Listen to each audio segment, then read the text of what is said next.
Hey guys, Sugar Bee here. Today we're going to go over one of the more controversial topics in the pet ownership world, sugar glider diets.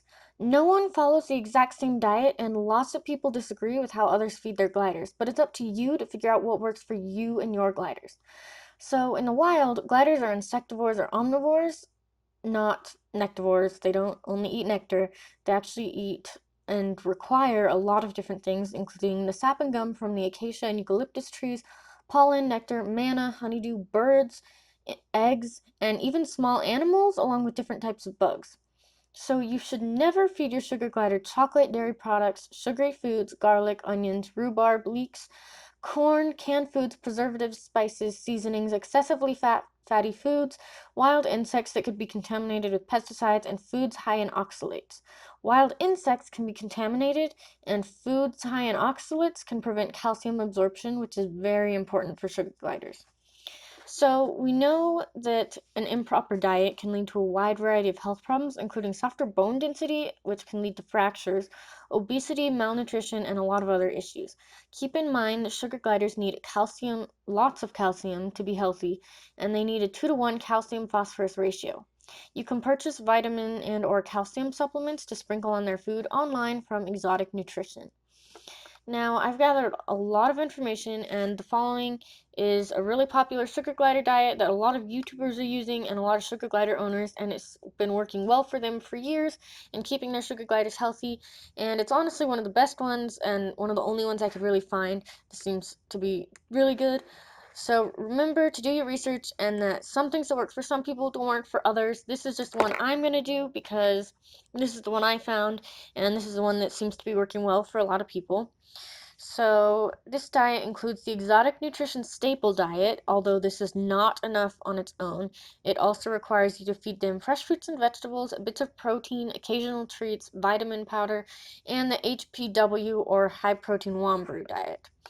Now, always wash fresh foods before giving it to your glider, and remember that they cannot eat seeds or pits.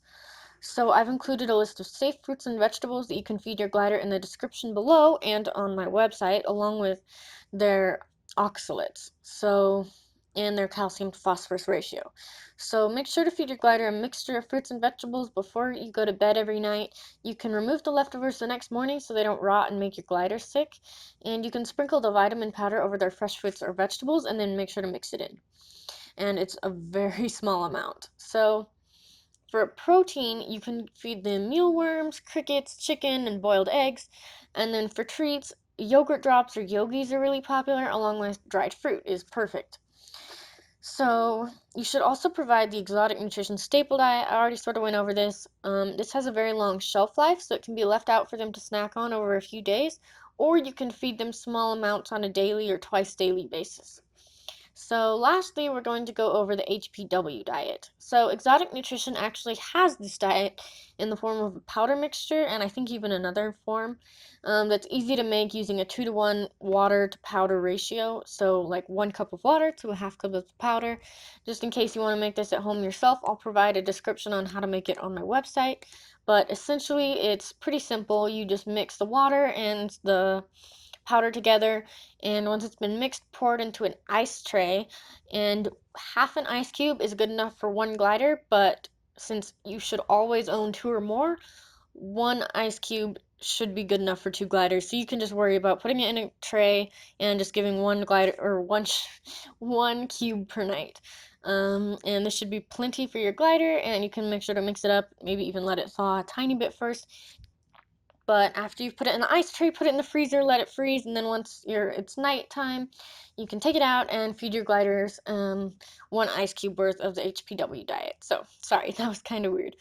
You can also add a nectar mixture to all this, but keep in mind that sugar gliders require a lot more than nectar to be healthy. So that's it for today's video, and I really, really hope you guys found this helpful. It's, again, a very controversial topic and kind of hard to cover all the bases, but I hope this is helpful. Remember to check out everything in the description below for more information, and that's it for today. Bye!